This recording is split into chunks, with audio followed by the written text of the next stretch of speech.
পুরসভার অনুমোদন নেই, তাও বাংলায় রাতারাতি বদলে গেল রাস্তার নাম। নেতাজি সুভাষ রোড হয়ে গেল ডক্টর শ্যামা প্রসাদ মুখার্জি রোড। আর নাম বদলের নতুন ফলক উদ্বোধন করলেন বিজেপির বিধায়ক। হ্যাঁ, ঠিকই শুনেছেন, কিন্তু কার অনুমতিতে বদলে গেল রাস্তার নাম, কি ঘটেছে জানুন। ঘটনাটি বীরভূমের রামপুরহাটের পাঁচমাথা মোড় থেকে ঝনঝনিয়া পুল পর্যন্ত প্রায় 3 কিলোমিটার রাস্তা দীর্ঘদিন ধরে পরিচিত নেতাজি সুভাষ রোড নামে। সম্প্রতি সেই রাস্তার ধারে বসানো হয়েছে গেরুয়া রঙের নতুন ফলক। সেখানে লেখা ডক্টর শ্যামা প্রসাদ মুখার্জি রোড। ফলক উদ্বোধনে উপস্থিত ছিলেন রামপুরহাটের বিজেপি বিধায়ক ধ্রুব সাহা। আশ্চর্যের বিষয়, তার পাশে দেখা যায় রামপুরহাট পুরসভার তৃণমূল চেয়ারম্যান সৌমেন ভকতকে।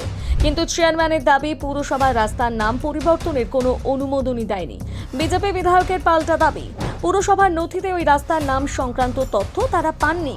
আর তার বক্তব্য, পুরো চেয়ারম্যানের উপস্থিতিতে নতুন নামকরণ হয়েছে। অন্যদিকে পুরসভা সূত্রে খবর, শ্যামাপ্রসাদ মুখার্জি নামে রাস্তার নামকরণের জন্য বিজেপির তরফে আবেদন করা হয়েছিল ঠিকই, কিন্তু সেই আবেদন এখনো পুর বোর্ড অনুমোদন করেনি। পুরসভার নিয়ম অনুযায়ী প্রথমে পুর বোর্ডে প্রস্তাব পাশ করতে হয়, তারপর প্রয়োজন রাজ্য প্রশাসনের অনুমোদন। অর্থাৎ প্রশ্নটা এখন একটাই, বিধায়ক কি একাই রাস্তার নাম বদলে দিতে পারেন? এই ঘটনাকে কেন্দ্র করে ইতিমধ্যে সরব বাম ও কংগ্রেস। সিপিএম পুরসভা এবং মহকুমার শাসকের কাছে স্মারকলিপি দিয়েছে, দাবি অবিলম্বে রাস্তার পুরনো নাম ফিরিয়ে দিতে হবে। কংগ্রেসের অভিযোগ, কোনো বিধায়কের এককভাবে রাস্তার নাম পরিবর্তনের অধিকার নেই। তবে বিজেপি বিধায়কের পাল্টা বক্তব্য, নেতাজি তাদের হৃদয়ে রয়েছেন, আর নেতাজিকে নিয়ে বিরোধীদের কাছ থেকে বিজেপি জ্ঞান শুনবে না।